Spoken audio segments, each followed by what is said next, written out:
Agora, minha pergunta é: existem algum vírus, alguma coisa assim que transmite que é capaz de mudar o comportamento de uma pessoa a ponto de tirar a personalidade dela? Enfim, o que vocês me dizem sobre isso? Eu não sei o que é que o Wesley diz aí com relação a seres humanos, né? Normalmente a gente vê isso muito em animais. Animais que controlam outros animais, né? Ou às vezes até outros seres de outros reinos, né? Que controlam outros animais.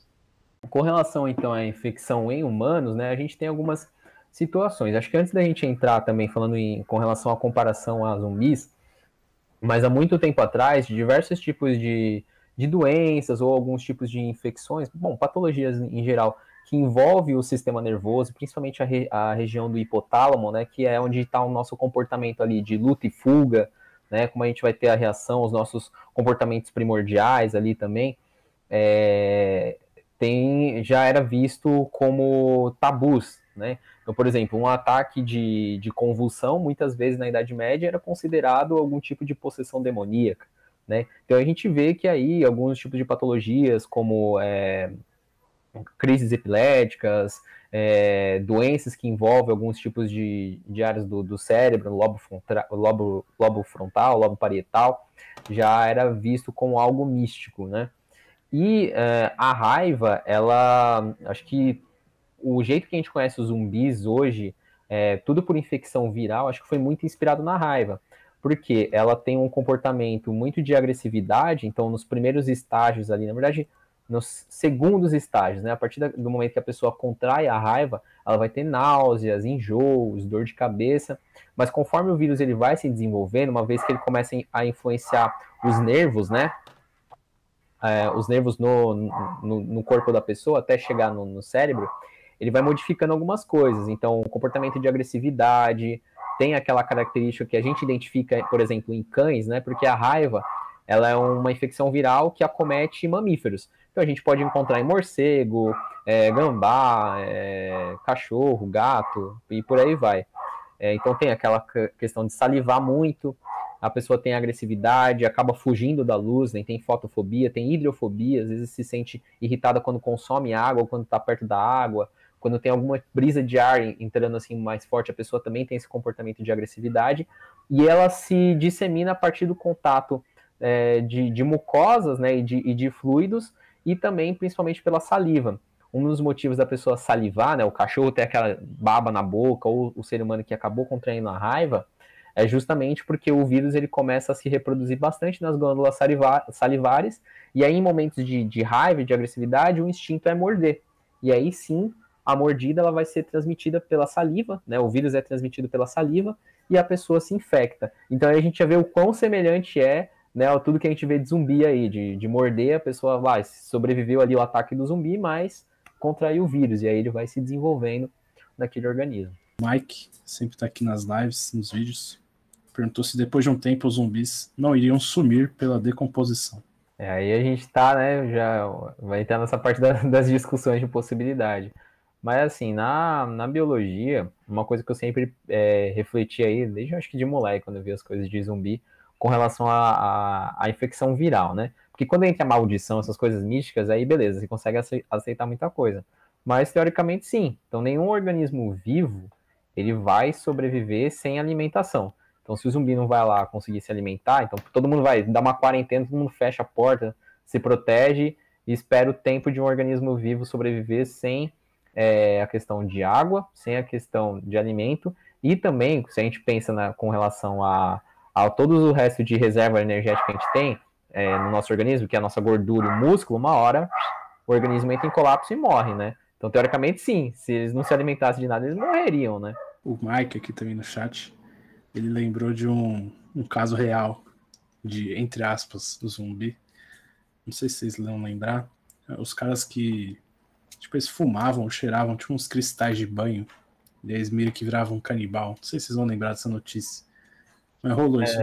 Aconteceu muito com o Crocodile, né? Também, que é um tipo de droga semelhante ao sais de banho, você usa querosene ali na base. Bom, não vou dar receita aqui, né? Mas tipo, tem algumas coisas ali que coloca, que inclusive você utilizando esses tipos de substâncias voláteis, né? Que tem éter na composição, acho que ele tem éter ali também na hora de fazer o Crocodile, ele causa necrose tecidual. Então a pessoa ela vai, tipo, começando a ter necrose, então o tecido morre, né? Necrose é isso.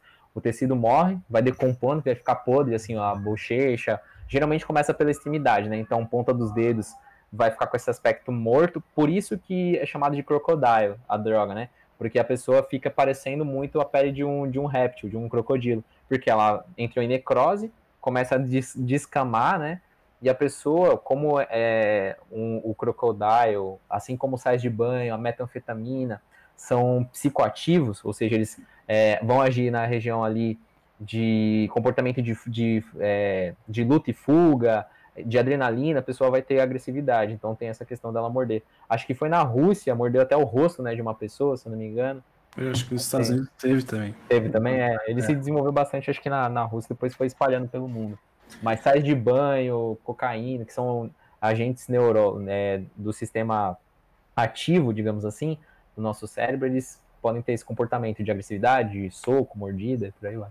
Acho que a gente poderia relacionar com The Last of Us, porque a questão de como é que eles são transmissíveis, não é através do vírus, é através do fungo, que a inspiração dos zumbis desse jogo The Last of Us foi, no caso verídico, de um fungo que contamina uma formiga. Mas, melhor do que eu falar sobre isso, são nossos amigos Flávio e Wesley. O Last of Us eu acompanhei na época, quando eles estavam desenvolvendo o jogo, eles começaram a dar notícias de como ia ser o enredo, né, e como ia ser essa questão da infecção. E eu lembro que na época muita gente estava falando mais um jogo de zumbi, e o pessoal lá da Naughty Dog comentava, não é zumbi, é diferente. E realmente, eu não sei se o André depois vai querer fazer alguma coisa específica aí sobre o Last of Us, qualquer coisa você me dá um toque para eu guardar e não entregar muito ouro lá na frente. Mas no Last of Us, eles utilizam o Cordyceps, que é um tipo de fungo, né, que é da família dos ascomicetos, que aí existem diversos grupos de fungos, tá? Mas o Cordyceps, o que ele faz? Ele é um fungo parasitário que ele infecta artrópodes, tá? Ele não infecta mamíferos, né? Ele é só artrópode, até onde a gente sabe por enquanto. Então ele vai infectar formiga, coleópteros, né? Besouros, perdão. Vai infectar besouros, borboletas, lagartos e por aí vai. Então o esporo dele, que é a estrutura reprodutiva dos fungos, né? Nesse caso aí dos ascomicetos, eles estão espalhados pelo ar. Aquele ser, ele acaba consumindo o esporo, pode entrar pela via respiratória ou de alguma outra forma, e aí ele vai se desenvolvendo. Ele se desenvolve ali na região, digamos que cerebral desses animais, porque uma vez que formiga, artrópode assim, eles não têm cérebro, eles vão ter gânglios neurais ali centralizados naquela região da cabeça, que vão dar ali as coordenações e o que eles têm. Então são gânglios neurais unidos. E vai fazer com que haja o comportamento dele seguir a vida se alimentando. Alguns casos tem comportamento de agressividade. Por quê? Porque ele é um parasita e é interessante pro fungo que esse animal sobrevive, que ele não morra. Porque o fungo ele vai utilizar do organismo ali até o momento que ele chegar na parte reprodutiva dele, formar o esporo, né, e espalhar os esporos pelo ar para se reproduzir, infectar outros, e assim é o ciclo de vida dele. E aí o Last of Us, o que ele faz? O que aconteceria se o Cordyceps conseguisse infectar humanos? Tanto que no jogo eu acho que eles falam Cordyceps mesmo, né? Eles não criam um outro nome. Então eles fizeram isso como seria se infectasse humano. Tanto que no Last of Us não existe muito aquilo de... Em alguns casos, por exemplo, acho que quando alguém é atacado por um instalador, a pessoa não sobrevive, né? Acho que ela morre na hora. Em alguns casos, quando a pessoa consome, quando ela aspira os esporos, que ela vai se tornar um infectado. Aí tem um corredor e por aí vai. Aí, só entrando aqui rapidinho, eles são contaminados pelos esporos, né, do fungo, se eles respirarem, e pela mordida, ou se eles forem atacados pelos zumbis. Aí não tem questão. Pelos corredores, né? Que é acho que aquele que explode a cabeça aqui, eu não sei. Acho isso que não, não, tem vários tipos de zumbis que a gente pode falar, inclusive no 2, mas...